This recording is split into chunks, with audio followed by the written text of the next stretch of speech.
he honore he kororia, he mau ngā rongo ki te whenua, he whakaro pai ki ngā tangata katoa. Hanga e te atua he ngā kauhou ki roto ki tēnā o mātou. Whakatongia tō wairua tapu, hei āwhina, hei tohu i a mātou, hei ako hoki i ngā mahi me ngā kōrero mō tēnei rā. Āmine. Āmine. Ka whakapaingia e ahau ihua o ngā mano i ngā wā katoa. He whakamoemiti tonu tā tōku māngai ki aia. Tangi ana te ngākau ki te hunga mate kua wehe atu ki ngā ringa o te atua. Moi mai rā, o ki atu rā. Tēnā koutou katoa, he mihi aroha ki a koutou e mātakitaki ana ki tēnei hōtaka, ki te kaupapa nui rawa o Waitangi. Ko Wai ahau, he uri no Ngāpuhi, te raroa, Ngāti Pūkenga, Ngāti Rangi, Ngāti Ranginui, me Ngāti Airahi. Ko Hana Seddon, tōku ingoa. Kia ora.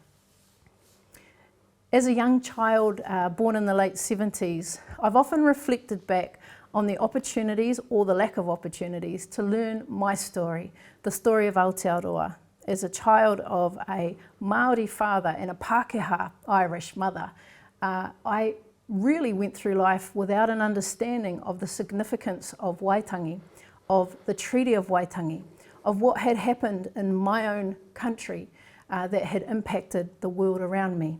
And it wasn't until I went to study, to do my social work degree at Te Ora Hou Aotearoa, that I gained a deeper understanding of the significance of this story. It has changed life and ministry for me over the last 20 years in the Salvation Army, and my prayer is that as we spend time together reflecting on the context of Te Tiriti o Waitangi, the content of these texts, what has actually happened, the broken promises, as we look at what different avenues people have tried to take for redress and restitution and reconciliation, that it will inspire you to reconsider your role in the future, our role as people of faith in the future. And so to join me in that conversation today, I have two very special people. Firstly, Hannah Chapman, who is connected to Ngā Wai Hōhonu and Venn Foundation, and also Dr. Samuel Carpenter from Karuwha Trust and from Laidlaw College. So the first question I have for both of them is obviously for them to introduce themselves a little and to share what their first experiences were of Waitangi, when they'd first heard about this place, about this history, about this treaty, and what the journey has been for them in learning and experiencing that. And when I say experiencing, I don't just mean as an academic exercise. I mean the spiritual, cultural, emotional, mental, relational aspects of experiencing the significance of Waitangi. Kia ora, Sam. Would you like to share a little bit about who you are and what your connection with Waitangi has been? Tēnā koe, Hana. Really happy to be here today. I grew up in a little town called Pukekohe, descended from Cornish settlers in the sort of 1860s and 70s, and my family is still there. And didn't have much exposure to treaty stuff growing up, you'd have to say. But I did go to I had the privilege of going to a bicultural church under the leadership of Lionel Stewart in Franklin back in the day, and he was a significant person in introducing me to the Māori world and te ao Māori. My treaty consciousness, I suppose, wasn't really sparked until I went to university, and I was sitting in a Laws 101 introduction to legal system class, and we had a Māori lecturer that day who was talking about the New Zealand Wars and confiscations, and there was just this real sort of energy and aggro that sort of came out from the floor, from the class. And I can remember sitting there thinking, whatever this situation is, however it's come about, I want to make some contribution to I guess, resolving, to healing the situation. And from there I studied New Zealand history some more, but I suppose my Waitangi, in particular, my Waitangi experience started in the year 2000, where and I jumped in my little Ford Laser hatchback, said, come on, to a couple of my younger brothers, let's get in the car and go up to Waitangi commemorations. So I wanted to sort of find out what they were actually like. Were they what the media portrayed them as, or were they something quite different? They turned out to be something quite different. There was aspects of commemoration. Obviously, there was just a lot of energy. There was debates. There was 21 gun salutes, Navy stuff, all that kind of paraphernalia. It was just a really dynamic, colourful time. And so from there, I thought we've got to take some more people up there. As a result, I guess started a trust a few years later, and now we take over 100 adults and families up every Waitangi Day and facilitate sort of an experience for them with Karuwha Trust. So yeah, that's probably a bit more than you wanted, but that's part of my story. Yeah, very special. And I've actually been out with Karuwha Trust for one of those journeys at Waitangi during Waitangi Week, and it's really, really special. For me, it was 2011 was my first time actually going up there, and like you say, the media portrays things very, very differently, and when you go in person, it's a totally different experience, isn't it? Hannah, do you want to introduce yourself a little bit more and then just sort of share what your experience has been in understanding Waitangi and Te Tiriti? Sure. He uri ahau no tūwharetoa, ngai te rangi, te whānau apanui, te whakatohia, Ngāti Kahanga ni ki Wairua, me Ireland. Ahau. My first experience of Waitangi was in 1990, and we went up as a whānau for those, what I felt as a little girl was a huge celebration. And I remember standing on the back of a truck and watching all the waka as they came in and just being so stoked and excited about it because my cousin was on one of those waka. And there was a sense of, this is little girl mind, but there was a sense of pride that I was a part of something bigger than myself, even though I didn't understand it at the time. And I knew that I wasn't really grasping what was going on. But I was just grateful to be there.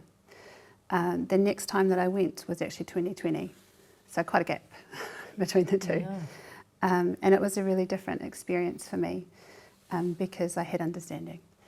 The treaty, by and large, wasn't a big part of conversation or education growing up. Sort of telling my age, but that's fine. And it wasn't until I moved home to Turangi about 9 years ago that the importance and the relevance of it to my everyday life just really drove home in a way that it hadn't before. Because suddenly I was a part of conversations to do with post-settlement realities and what that meant directly for us as a hapu, as Ngāti Turangi Tukua, but also as a whānau. And just learning how to navigate that and watching queer turn up to hui with the Minister of Treaty Settlements with their manila folders and the letters and the papers and still pleading a cause. So it was, I'm grateful for the opportunity that I had to sit amongst kaumātua and Pakakē who have continued to hold the Crown and its representatives accountable.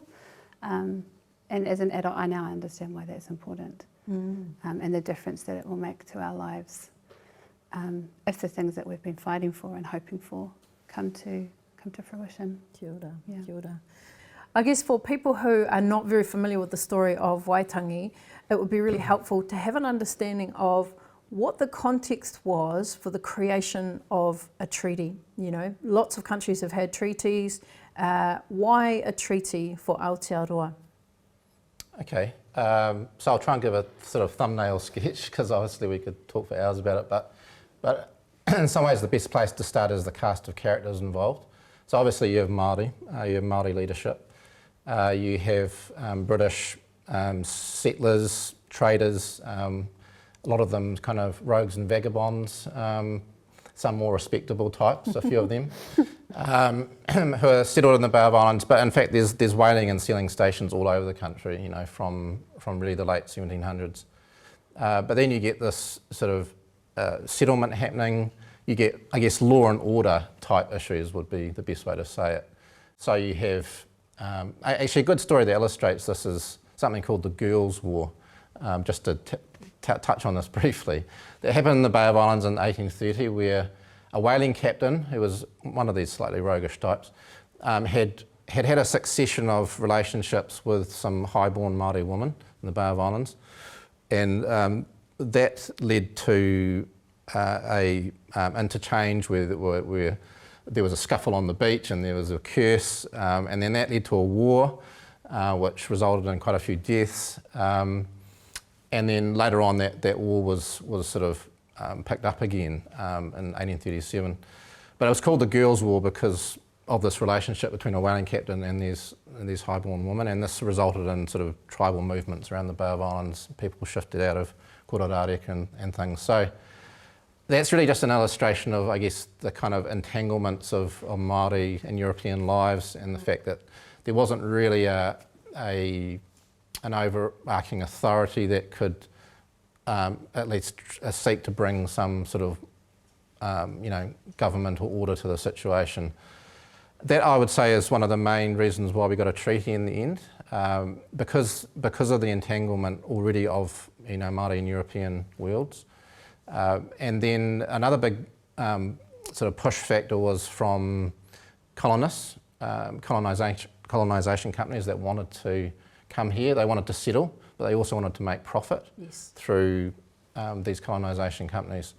Then you had the humanitarian sort of movement in Britain, together with the missionary societies and the missionaries on the ground in New Zealand that were getting concerned about these sorts of things that were happening, and a concern to kind of hold back settlement because of its detrimental impacts on Indigenous peoples around the world. So there were some key moments in the 1830s that kind of provoked, I guess, Britain to, including the Girls' War and other sort of more egregious things that happened, that caused the government in Britain, but also the colonial government in New South Wales, to really ask the question, how can we extend kind of some sort of jurisdiction or legal framework to the situation? And I suppose that's what led to the treaty.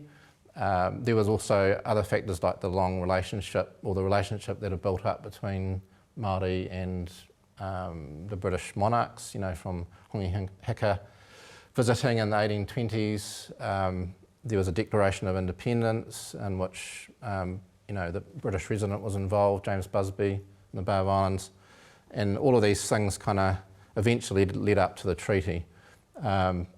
Depending on who you were in that cast of characters, there's probably different, reasons or motivations for this thing in terms of how it came about, and because in some ways the colonists wanted a free hand. They would have preferred not to have British government here because they wanted to do their thing, acquire land and sell it on for profit and that sort of thing. So yeah, it's a very dynamic time. There's a lot of moving parts and a lot of characters in this story. Absolutely. So. It's really interesting you should say that, actually, because one of my ancestors is an American whaler, so hopefully that roguishness doesn't come through too much. Obviously, we're really interested in what the role of the church was in all of this, and in the formation of a treaty. Have you got a bit of some thoughts around the Clapham sect and their role and how that helped? My understanding, anyway, is that there's a whakapapa, a legacy of the work of the Clapham sect that we see influencing how the treaty came about, and the people who were in positions of power and authority in England, influencing the reason why. Why people were sent out and why the treaty was brought about, which Sam would maybe want to elaborate on. But I think it's important that we understand that there is a whakapapa to it that exists before all these characters landed on our shores.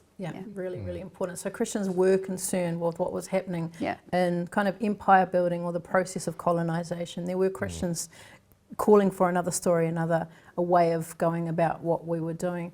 And in the Aotearoa scene?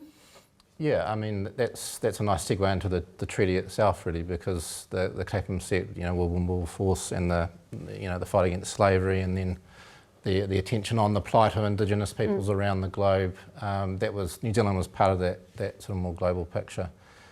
So one member of the Clapham sect that ended up actually drafting the instructions for the treaty he became Sir James Stephen. So he was in the Colonial Office, and he, long story short, prepared the instructions. He was the chief official, essentially, prepared the instructions that became the official instructions to Captain William Hobson when he came out here to prepare this treaty, to seek the consent for the establishment of British sovereignty or government in the country. So yeah, there is that whakapapa to people that had those concerns about protecting Aboriginal interests. And then you had the missionaries on the ground that ended up translating that English text into the Māori version. So right through you have that influence or that involvement of Christians in the treaty, which in some ways is a very good historical reason why it is a Christian document, and why we can sort of own it in that sense. Earlier you mentioned karuwha trust. Who is this karuwha that you referred to? Yeah, okay, so karuwha, 4 eyes, these things, because he wore spectacles, was Henry Williams. He was the leader of the Church Missionary Society mission at the time from the 1820s. And basically the head missionary in the Anglican scene. There were also Wesleyans, there were also Catholics. So Henry, because of, I guess, his status, he got the job of translating this treaty. He had only a night to translate it. So he's involved as the translator. So going back to the English text though, so that was prepared by Captain Hobson together with James Busby, who was the British resident. So very briefly, it has a preamble, it has 3 articles and a postscript. There's also an oral article which we can touch on if we want to. So essentially the first article was saying that Māori would cede sovereignty in the English text, government or kawanatanga in the Māori text. This is where some of the tension has come in over what does sovereignty mean, in terms of sort of an absolute kind of power, and kawanatanga or government, which seems like some have said a lesser thing.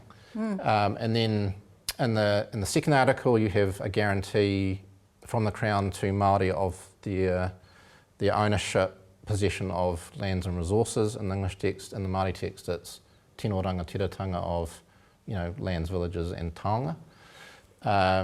So there's also some sort of tensions in between those 2 versions in terms of the tino rangatiratanga sort of connotes a chieftainship. That suggests an idea of chieftainship or tribal authority as well as possession. Yeah. So obviously within the text you have an English text and a Māori text, and these 2 things have very different meanings. Sovereignty is very different from governance. One of the things that's promised that Māori would retain was tino rangatiratanga. What do you think Māori understood by this phrase, tino rangatiratanga? Loosely in a word, sovereignty, and not just individually, but remembering that Māori, it's a collective identity, and so there's the collective aspect to that. And if we think about that, it's not something that would have just been handed over with a signature. And that's just really important for us to remember. And then if we pull the lens out, international law recognises the Indigenous wording of the text. And so there's a responsibility to understanding those words in that text from the worldview that the language is from. So in English, there's a sense that Māori would just hand over sovereignty, but in the Māori text, there was a sense that would be retained. The kawanatanga, the governance. Yeah. Kawanatanga is the other word, and obviously you'd be familiar with the story of Pontius Pilate, and in the New Testament, Māori were very familiar with the Bible, and the word kawana was the word governor for Pontius Pilate. And there's some talk that Karuwha and others would have said, look, what you will retain is tino rangatiratanga. We're simply asking for a form of governance. Is that your understanding?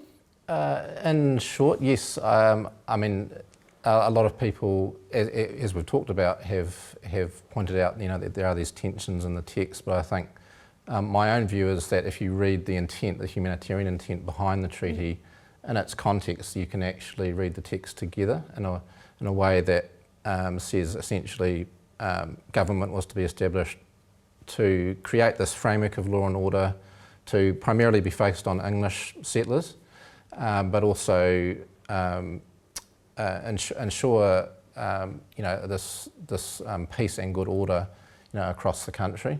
But that didn't mean that tribal government was to somehow just stop. That was to continue custom and so on. And in fact, Hobson's instructions from James Stephen, our Clapham man, he specifically said you should allow custom to continue.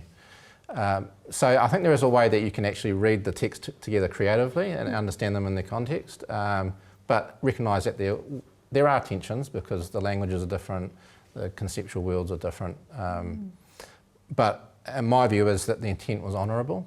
Not all historians have thought that, but if you look at the humanitarian intent, the involvement of Christians, I think the intent was honourable. I suppose it's what happens after that that becomes problematic. And that really is the question. What did happen after that? So wouldn't it be wonderful if the treaty actually led to a partnership or sharing power, sharing resources and relationships that actually brought life? But the reality was that after the treaty, Hannah, would you like to sort of share some of your understanding of what happened for our people after the signing of Te Tiriti?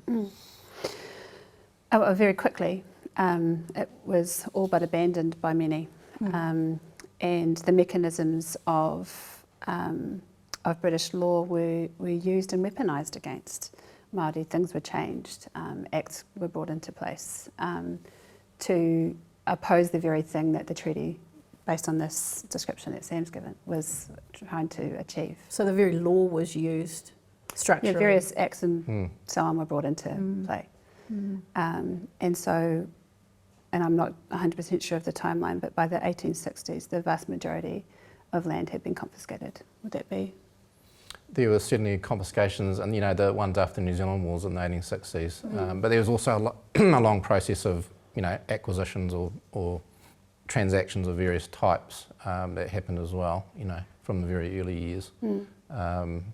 So yeah, all sorts of ways that land was alienated or lost through a lot of it sort of legislative tinkering or imposition from the colonial parliament, the settler parliament, and in some ways, in my view, that's kind of what goes wrong with the treaty is that it gets almost taken over by this process of colonial settlement, and so the settlers, so the imperial government that was intending originally to protect Māori interests, eventually hands over power to a settler government, and that basically when it gets hold of things, that's around the time of the New Zealand Wars and the confiscations in the 1860s. So that's a turning point, when that sort of that power shifts, you get that power shift, and then this kind of relationship that in some ways has carried on between chiefs and the Crown or governors, that shifts as well, and that sort of disappears. It's interesting, isn't it? Language is really important, and I heard you talk about the loss of land. I'm guilty of saying that myself, but that's what we've been told, loss of land. But I can tell you if I lost my wallet, or if my wallet was taken wrongfully from me, those are two very different things, aren't they? And so sometimes we have to really check our language and think, how did this land become lost? What were you going to say there? Just to pick up on what Sam was saying, as things began to unfold, unfortunately, the role of the church started to shift as well. And there was a participation in the activities that were occurring and the positions that were being taken to colonise. And I just want to give a shout out to one who didn't, who was the missionary Grace in Tūwharetoa. who chose to stand with our people and side with our people, and ultimately was charged with treason and sent back to England. So we can't underestimate the impact that this was having on local relationships as well between Māori and the missionaries. It is actually one of the reasons why many Māori simply do not trust the church anymore, because of how we as Christians handled this time post-treaty. And so even today it still has a very real impact. You know, it makes you wonder where are the signs that we have learned, that the church has learned, that there is still attempts that are being made for reconciliation, for redress, for restitution. Where have you seen those sorts of things happen over the years? Recently, within the Anglican Church, we've seen the apology in Tauranga Moana. We've seen the relationship between the Anglican Church and the people from Ngāti Apakura, and the church coming in to purchase land for Ngāti Apakura because of what happened at Rangiorwhia. And so, yeah, we're seeing shifts. As a family, as a whānau, we host people at home in Tūrangi. It was purely by accident. Just someone asked, could we bring a group, the Urban Vision crew, could we bring a group to engage with you as a whānau for the team to learn a bit more about te ao Māori within our context?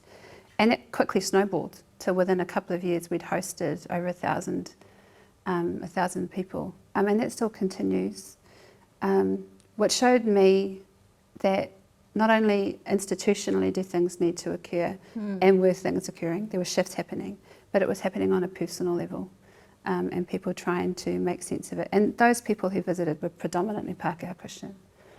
And that was, you know, there's a lot of hope for me in that. Absolutely. Yeah.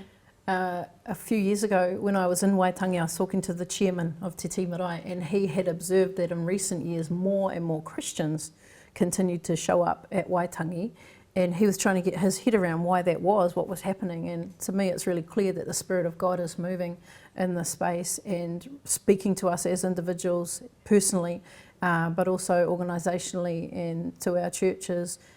Sam, what are your experiences? What have they been in journeying towards a much better situation? What have you seen that is happening?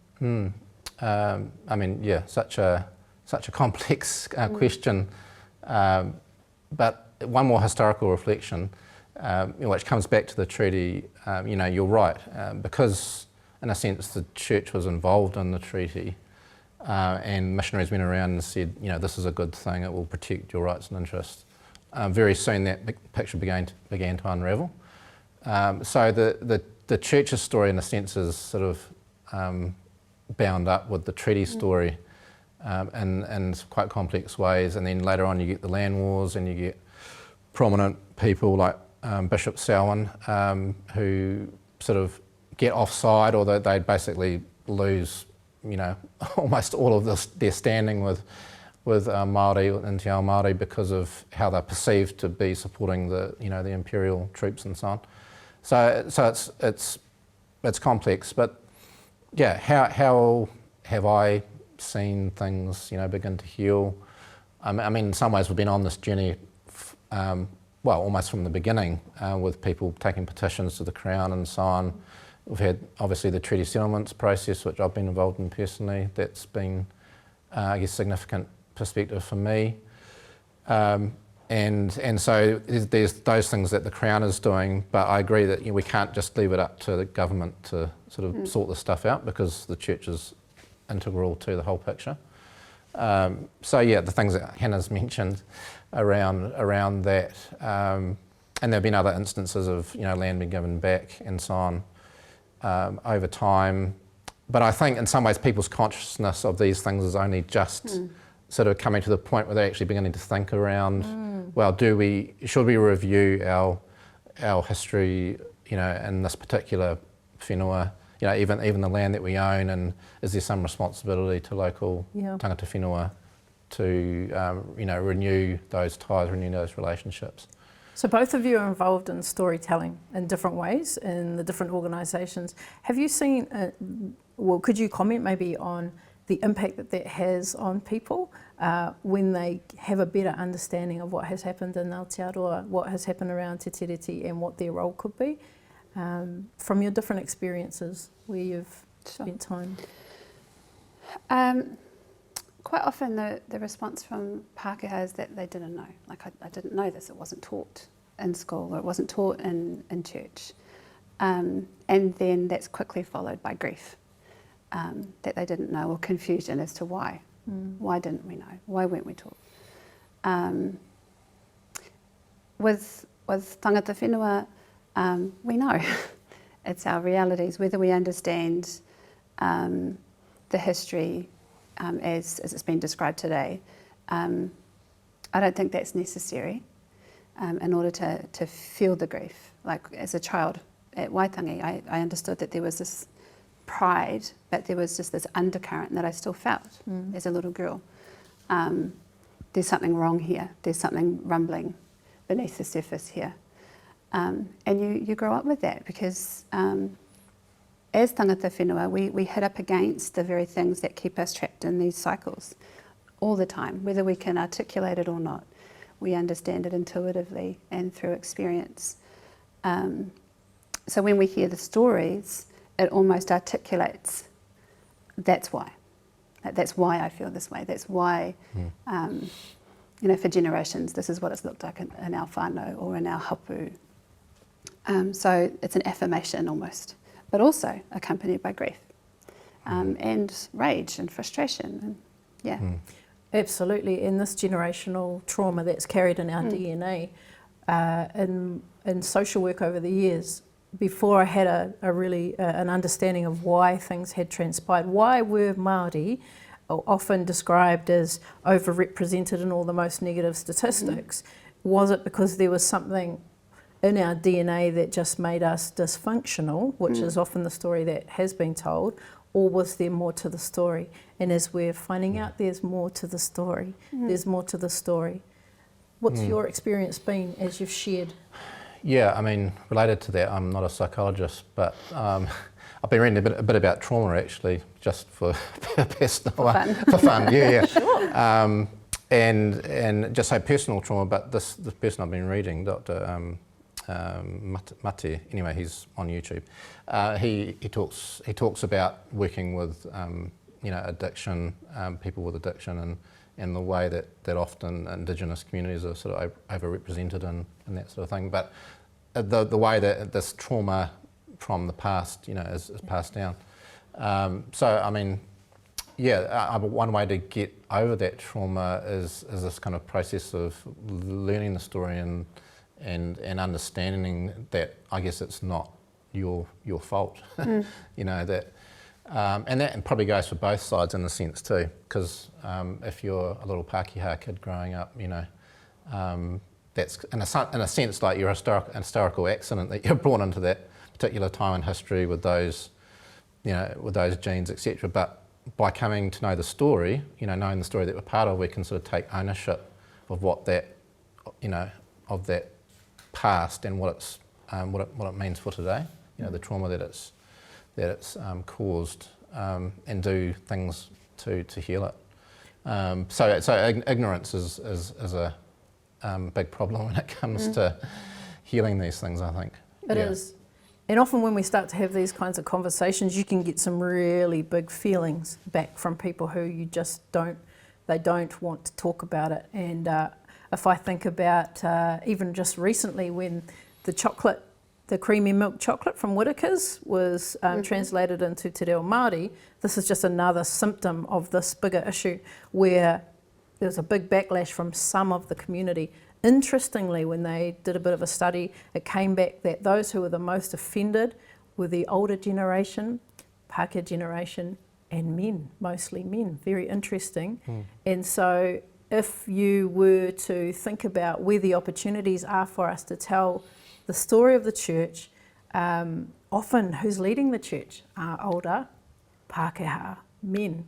What have been your experiences in trying to have conversations with people who are still not quite ready? What would your advice be about how to have those conversations? A, do we avoid them?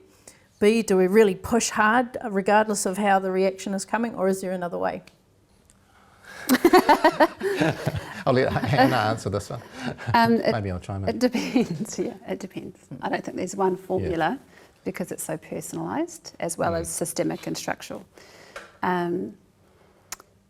My thought is always around the safety of the one having to tell their story, coming back to trauma and the wounds that are either fresh or just slightly healing over. And so my question around engagement would be, is it safe? If not, how can we make it safe and brave? So the person coming who, whether it's a Pākehā male pastor of an older generation, is he willing to be brave? Is he willing to listen and to listen respectfully and to use a Māori understanding of listening, whakarongo, to listen with all of your senses. And then I'd ask for time. So time to think, time to reflect on the story. And generally, most of the time, there's a positive reaction to that, to a framing, because often people want to have the conversation but also don't know how. So having some kind of framing for it is helpful. Excellent. Yeah, this is where I think good history can come in, because I think if we tell stories well, with regard to various voices and the range of evidence that we have, to reconstruct those stories. Often history is actually hard to reconstruct because we only have fragments that survive. But if we tell good stories, I think most people, if they're given space and time, will actually sit there and take them in if they have that opportunity. And I think of the way treaty settlements are structured, as in between Crown and Māori. They start with an historical account that tell the story. Then on the top of that, on the basis of that, the Crown makes acknowledgements of what it's done wrong and then issues an apology. And from that, which is called apology redress, the kind of commercial redress and the cultural redress flows. But you can't do the latter without the former. So knowing the story is I think where it starts. And alongside that, just some of the facts around treaty settlement, like for example, where there's this understanding that equals justice, that we get millions and millions as iwi, so shouldn't we be happy? Like if people understand just some of the simple facts, like treaty settlements are around about 2% of the value of the land. And if people understand the grace that's in that, it can flip it for people, just that one piece of information. It's interesting, isn't it? It's the same as when we started, we talked about the media and how it covers Waitangi and what is betrayed. The same with the settlement. So actually getting your facts straight, that 2% max has been returned compared to the lost opportunities, the opportunities that were taken, should I say. That's right. And that's actually acknowledged in the settlement wording that Māori, that it's recognised that this is not full compensation, but it's for the purposes of restoration and healing, and but that's sort of accepted very graciously, in these settlements, which means that they're not perfect, and I don't think a settlement can never be perfect in a human world where you've got there's so many different players and the course of time, which complicates things as well. Obviously there's a lot of language around te tiriti. One of the words that is often used is the word covenant, kawenata, and Christians, we love that word. We understand how relational it is. It's not about contract but about covenant, and the word has often been associated with this treaty. And so the idea that we would have a covenant relationship between tangata whenua and tangata tiriti, people of the treaty, and the government, that all of us would be able to work together to ensure that there is a bright future for everybody that lives in Aotearoa, and particularly for Māori. If you were able to look into the future and imagine what it would look like once we all had a better understanding of the story and we all got on board, and particularly if the church led in this space, what could it look like in the future if all of our hopes and our dreams were realised? What would it look like for Aotearoa? There's an organisation called Shine that works with victims of family violence, and they have this model which they call the entrapment model, and it recognises that there's the direct violence against the victim from the aggressor, but then there's other levels, and those levels such as unhelpful responses or unsafe responses when the victim reaches out for help, and then structurally, systemically, colonisation, racism, all the isms, they have a direct impact on the victim and their ability to become free of the violence, that there's a sense of being entrapped by those different levels.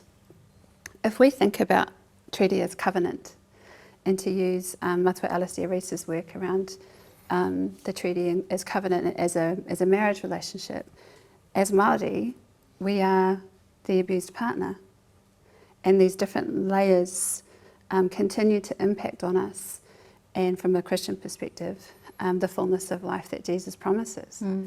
So as the other partner in the relationship, it would be my hope in this vision of the future that the church has a role to play and recognises and owns that role in addressing not just the direct violence perpetuated against us as Māori, but the structural and systemic things that continue to keep us entrapped, so that we get that fullness of life that Jesus has promised. That's what I think reconciliation looks like. It looks like the mana of Māori, the mana of tangata tiriti, side by side, honouring one another and the plans that each other have for the future and enabling them. Yeah. Kia ora. I'm not sure I can add too much to that, except to think about the treaty text again, that there's this idea of protecting rights and interests in the fullest sense. If you look at the Māori version, tino rangatiratanga, that kind of sense of ownership of self-government, and that sense of equity too between individuals, but also in the way that power is exercised in the state, which is a quite topical conversation at the moment around co-governance. What does that mean? What does that look like? So that's definitely a treaty conversation, and I think to the extent we can, I think Christians need to input into and even lead those conversations where we can, but realise there's a big public square as well, and there's lots of different voices in that public square. So the fourth article is the oral article, which we haven't really talked about, also protects the faiths, the different faiths and the different customs or ritenga as well, and that sort of gives it another kind of sense of protecting, I guess, religious freedom and different religious ways and beliefs. So that's also another factor that adds to that covenant picture of the treaty. Yeah. And I think we've got to do something about the fear that prevents people from engaging. That justice is, to use a well-known analogy, justice isn't pie. Just because I get my piece doesn't mean that you're going to have any less. And we've just got to begin to have some courageous and honest conversations, and the role of truth-telling in that is really important. Absolutely. I think of the famous Amos verse, that this notion of justice rolling down like a river in Aotearoa, and righteousness like mighty streams, that there's nothing limiting about that. It's the sense of strength and flowingness, the freedom that comes with it. I recently got a little kitten, and I had to think about what I would like to name her, because naming is important, truth-telling is important, and I chose the name in Irish, Saoirse, which means freedom. And that's my hope for our people, tangata whenua, tangata tiriti in Aotearoa, that we would know true freedom The word also is translated into Te Reo Māori, and one of the scriptures that talks about freedom, it is this word, rangatiratanga. And so hopefully you've heard some things today from Hannah, from Sam, that have helped to challenge, inspire, and cause you to think about what the Spirit might be asking from you. We know that God is a God of love and truth and justice and righteousness, and He calls us to follow a path that isn't always easy, but it is full of love. And what does love look like based on the story that you've heard and what is in front of us? And so we're going to close today with a waiata. Why? Because it's a tikanga, a practice that is really important to us, and it's in line with the 4th article of Te Tiriti, which protects the ability for us to use Te Reo Māori, to karakia, and to waiata. It's been a privilege to be with you today. Mauri ora, kia koutou katoa.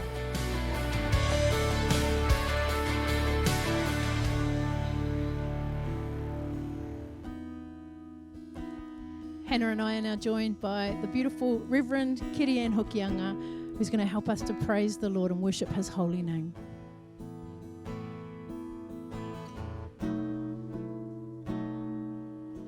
The splendor of the King, clothed in majesty, let all the earth rejoice, all the earth rejoice. He wraps Himself in light, and darkness tries to hide, and trembles at His voice, trembles at His voice. How great is our God? Sing with me, how great is our God, and all will see how great is our God.